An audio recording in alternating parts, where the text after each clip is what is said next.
Merci, Monsieur le Président. Mes chers collègues, alors dans la continuité de l'intervention de la députée Fiat, je présente cet amendement qui est contre la suppression de la taxe additionnelle sur la C3S. Puisqu'il y a eu beaucoup d'interventions dans ce débat et le précédent sur les finances, sur la question des PME, des TPE et la nécessité de soutenir et d'aider ces petites et moyennes entreprises ou très petites entreprises. Et je ne doute pas donc que cet amendement recueillera l'assentiment de la majorité de l'Assemblée, puisqu'il y a un peu un décalage dans le discours de la majorité qui prétendait être pour l'ensemble des chefs d'entreprise, de l'indépendant aux grandes multinationales. Et on voit là la vérité des prix et que ce gouvernement, comme précédemment sur le budget, ne défend que l'intérêt des plus fortunés.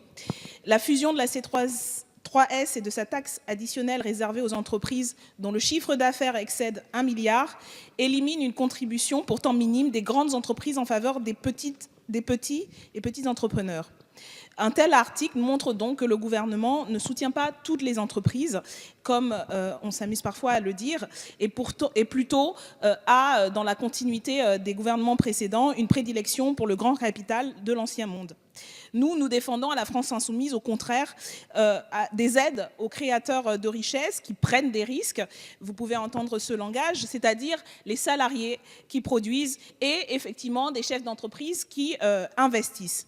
Ces petites entreprises n'étant finalement pas si bien représentées par la majorité, dont les discussions ne portent que sur des propositions relatives au MEDEF et aux grandes entreprises. Nous soutenons donc le maintien de cette taxe de solidarité inter-entreprises parce que nous pensons que c'est ça qui permet de revitaliser ce circuit important. Et nous avons d'autres propositions d'ailleurs pour aider les petites entreprises. Nous appelons donc au maintien de cette taxe. Merci Madame Obono.